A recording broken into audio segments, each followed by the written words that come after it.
तो आज हम स्टार्ट करेंगे रासायनिक बंध। नया चैप्टर था। वही रासायनिक बंध होता क्या है, रासायनिक बंध किसे कहते हैं, इसकी आवश्यकता क्यों है, इसका निर्माण जो रासायनिक बंध बनते हैं वो किस तरीके से बनते हैं, ये सारी चीजें जो है अब हम स्टार्ट करेंगे आज के चैप्टर। ठीक है, तो हेडिंग डालिए, स्टार्ट करेंगे हम। हेडिंग डालिए रासायनिक आबंधन तथा आणविक संरचना। रासायनिक आबंधन तथा आणविक संरचना।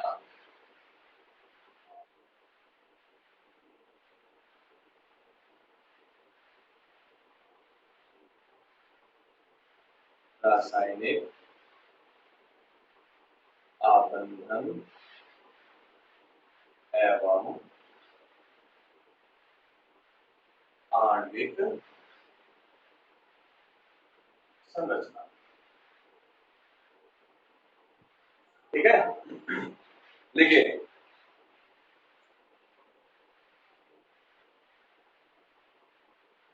वह रासायनिक आकर्षण बल,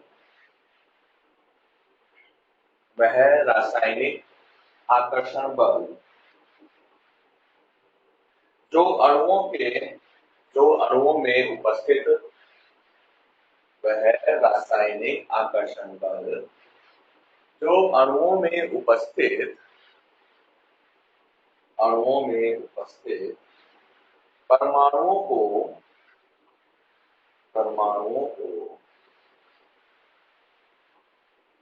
आपस में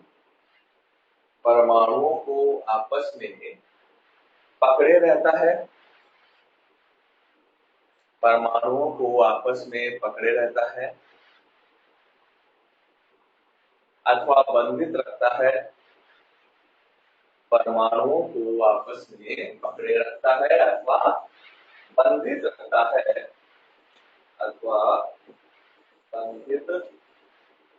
है, रासायनिक बंध कहलाता है। रासायनिक बंध कहलाता है।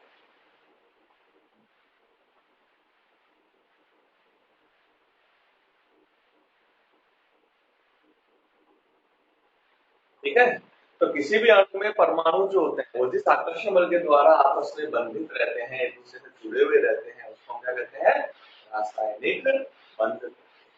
ठीक है, अब रासायनिक बंध की आवश्यकता क्यों है? तो रासायनिक बंध की आवश्यकता क्यों होती है भाई? परमाणु अपना स्थायित्व प्राप्त करने के लिए रासायनिक बंध का निर्माण करते हैं। ठीक है, तो पॉइंट लिखो इसके अंदर आगे। परमाणु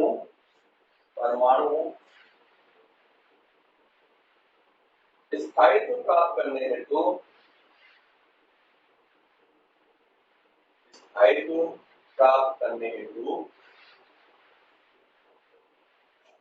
बंध का निर्माण करते हैं।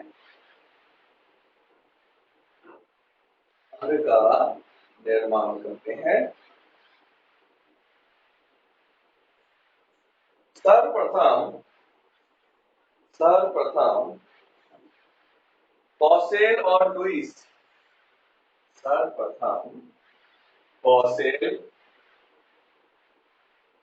एवं लुईस ने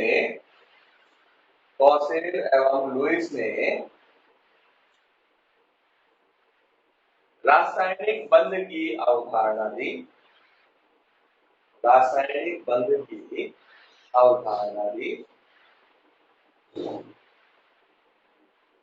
उनके अनुसार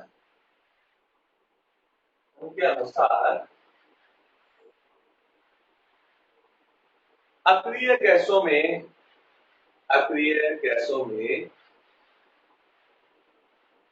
बाह्यतम कोश में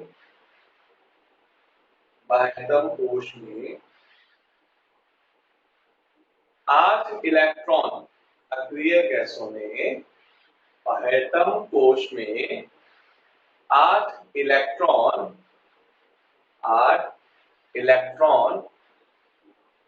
होने के कारण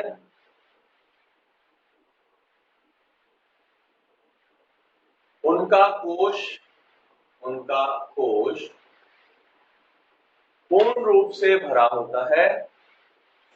उनका कोश पूर्ण रूप से भरा होता है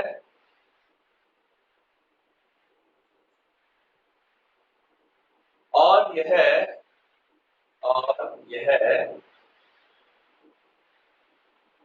अक्रिय होते हैं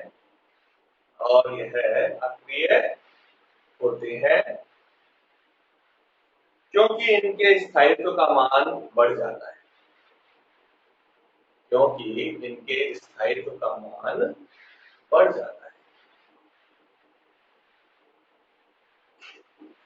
इसी प्रकार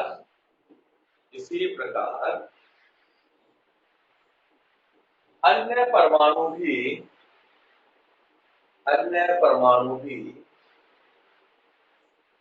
अपने बाह्यतम कोश में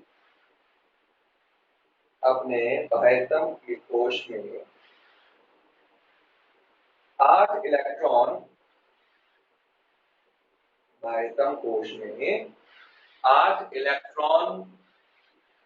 पूर्ण करने के लिए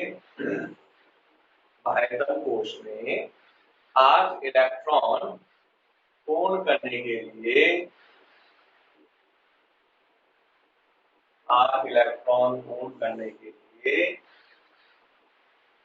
रासायनिक बंध का निर्माण करते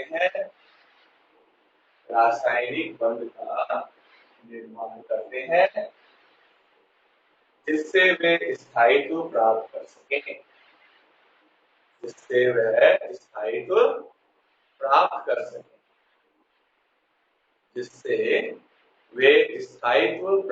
सकें।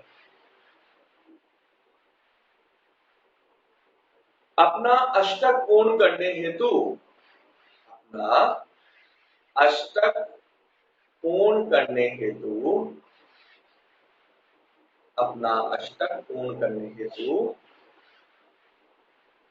यह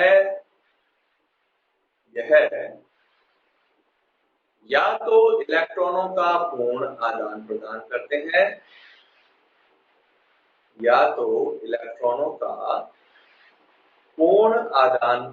करते हैं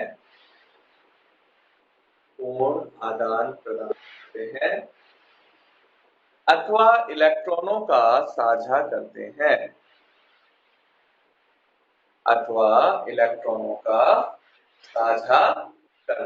हैं।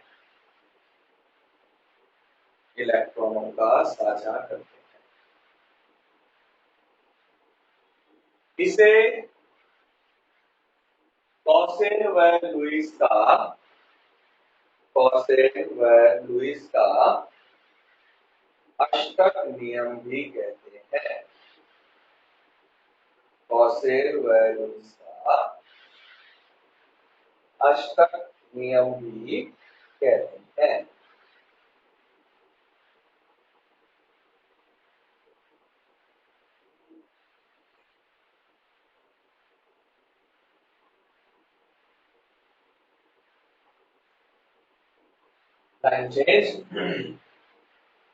किसी यौगिक के अणु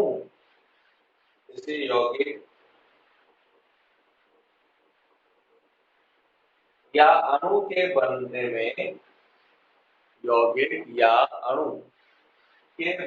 में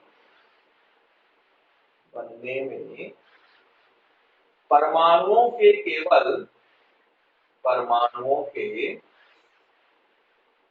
केवल बाह्यतम कोश के इलेक्ट्रॉन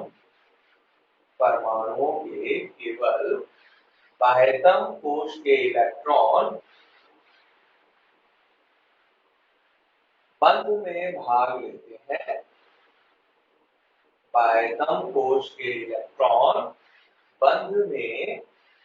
भाग लेते हैं। जिन्हें संयोजकता इलेक्ट्रॉन कहते हैं।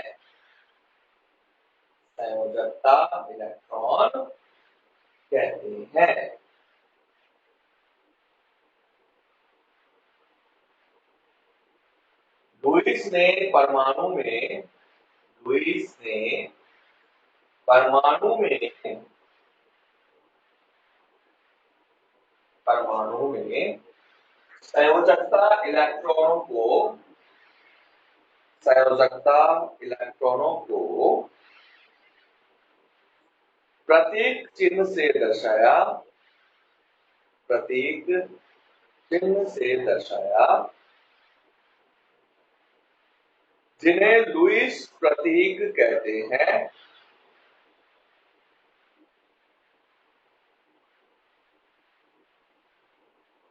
लुईस प्रतीक कहते हैं तथा इस प्रकार निर्मित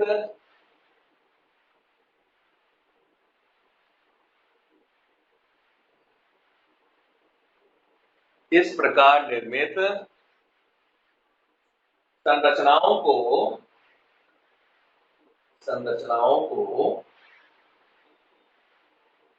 लुईस संरचना कहते हैं। लुईस संरचना कहते हैं।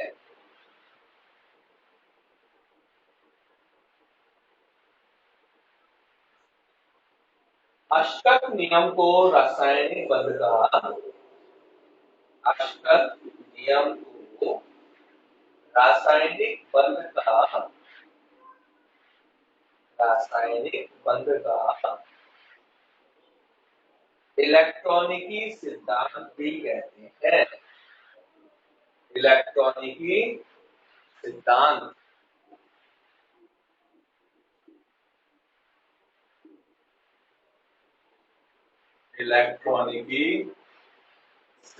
भी कहते हैं। अब बताओ इलेक्ट्रॉनिक सिद्धांत क्यों कह रहे हैं? क्योंकि यहाँ पर सब कुछ जो है वो बायतम कोश के संयोजकता इलेक्ट्रॉनों पर निर्भर करता है। आप लोग 10th में पढ़ के भी आए हैं लुईस और क्लॉसेल का जो इलेक्ट्रॉनिक सिद्धांत में इलेक्ट्रॉन दर्शाते हैं। देखो हाइड्रोजन है, उसमें केवल एक इलेक्ट्रॉन है, ये डॉट आ गया। दूसरा हाइड्रोजन है, उसमें भी एक इलेक्ट्रॉन है, ये डॉट आ गया। ठीक है, तो ये क्या करते हैं, अपना इलेक्ट्रॉनों का साझा कर लेते हैं। तो अब ये इलेक्ट्रॉन जो है वो इस हाइड्रोजन के पास भी और ये इलेक्ट्रॉन इस हाइड्रोजन के पास, ठीक है ना। तो ये अपने पास क्या है, लुईस संरचना हो गई। इन्होंने अक्रिय गैस का विन्यास धारण कर लिया क्योंकि हाइड्रोजन की निकटतम अक्रिय गैस कौन सी होती है, हीलियम। कितने इलेक्ट्रॉन होते हैं, 2। कितने इलेक्ट्रॉन है यहाँ पर, 2, है ना। ऑक्सीजन का संरचना बनाएंगे अपन ने। ऑक्सीजन में क्या होता है, ऑक्सीजन के अंदर बायतम कोश में 6 इलेक्ट्रॉन होते हैं, 1 2 3 4 5। ठीक है, ये ऑक्सीजन का बना दिया। दूसरा ऑक्सीजन है, उसके अंदर भी क्या होगा, बायतम कोश में इलेक्ट्रॉन। ठीक है, अब जब ये दोनों एक एक इलेक्ट्रॉन का साझा कर लेते हैं ये इस तरह से, ठीक है, तो अब देखो इस ऑक्सीजन का अष्टक पूरा हो गया, 2 2 4 2 6 2 8 8 इलेक्ट्रॉन हो गए। और इस वाले ऑक्सीजन के पास भी कितने इलेक्ट्रॉन हो गए, 8 इलेक्ट्रॉन हो गए। O2 अणु बन गया, दोनों का अष्टक पूरा हो गया, है ना। और देखो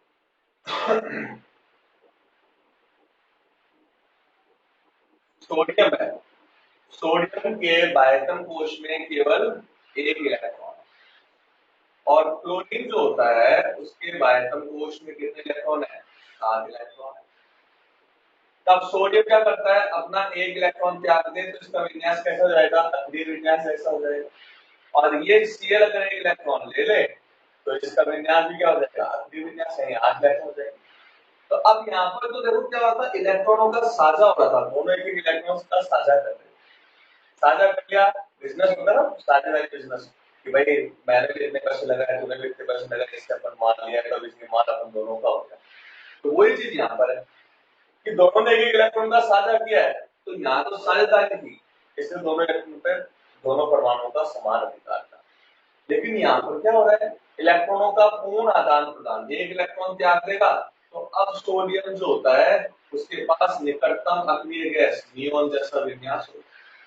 अष्टक पूरा, धनावेश आ गया, लेकिन अष्टक पूरा हो गया। ये इलेक्ट्रॉन किसने ले लिया, क्लोरीन ने, इसका भी अष्टक पूरा हो गया, माइनस चार्ज आ गया लेकिन अष्टक पूरा हो गया। तो इलेक्ट्रॉनों का पूर्ण आदान प्रदान कर दिया, तो पूर्ण आदान प्रदान करने से क्या बन गए, आयन बन गए।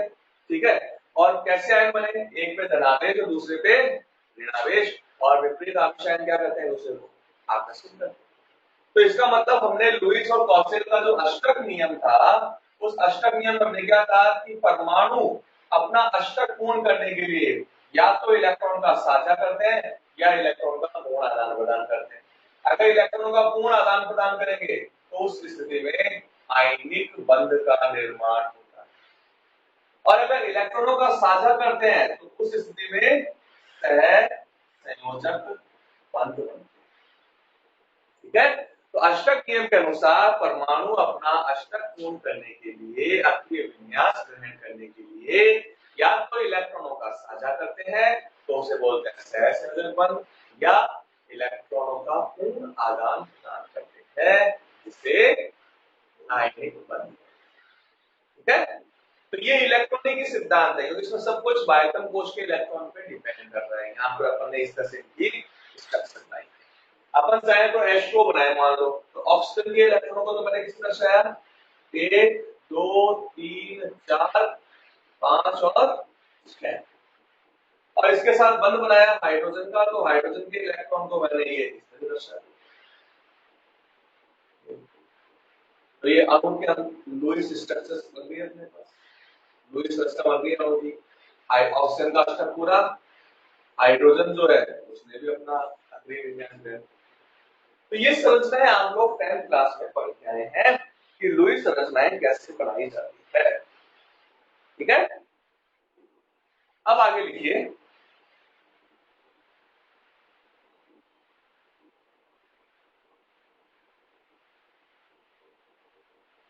यदि यदि एक इलेक्ट्रॉन युग्म द्वारा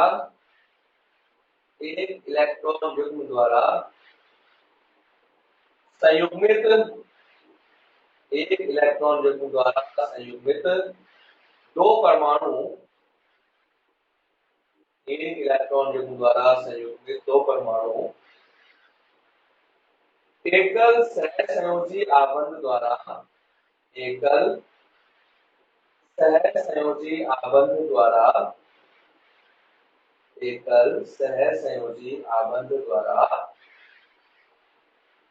आबंधित आबंधित कहलाते हैं।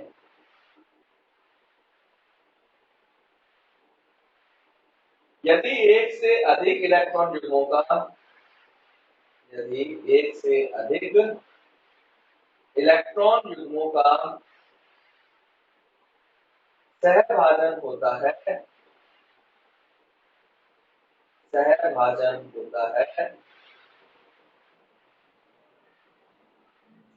तो क्रमशः द्विबंध व त्रिबंध बनते हैं।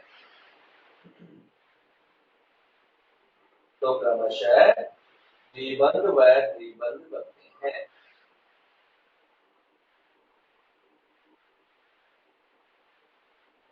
इलेक्ट्रॉनों को बिंदुओं के द्वारा दर्शाया जाता है।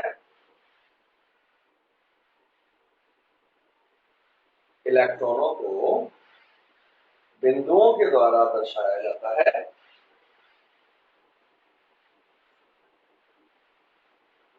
जिसे लुईस बिंदु संरचना कहते हैं। लुईस बिंदु संरचना क्या? देखो भाई, यहाँ पर अभी तक यहाँ पर एक एक इलेक्ट्रॉन युग्म का साझा हो रहा था। ठीक है, या एक एक इलेक्ट्रॉन दे देते, यानी एक इलेक्ट्रॉन युग्म का सहभाजन हो रहा था दो परमाणु के बीच में।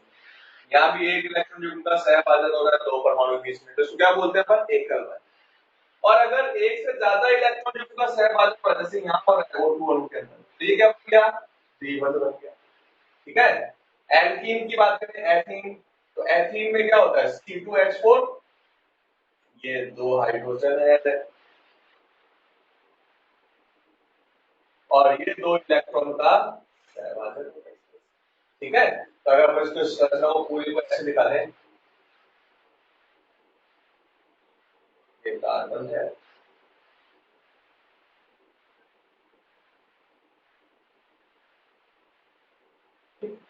तो देखो यहाँ पर दोनों कार्बन में कितने इलेक्ट्रॉन का सेवन हो रहा है, 2 इलेक्ट्रॉन युग्मों का, B1 बन गया अपने पास, अष्टक पूरा हो गया, ये इसका भी अष्टक पूरा है और इसका भी अष्टक पूरा है। ठीक है, डाई नाइट्रोजन की बात करें तो नाइट्रोजन के अंदर क्या होता है, 1 2 3 4 और 5, ऐसे दूसरा नाइट्रोजन होता है 1 2 3 4 और 5, तो दोनों ने जो है 3 इलेक्ट्रॉन युग्म का सहभाजन कर लिया, तो इसको बोलते हैं अपन त्रिबंध। तो ये थी अपने पास लुईस संरचना, एकल बंध, द्विबंध और त्रिबंध, ठीक है ना।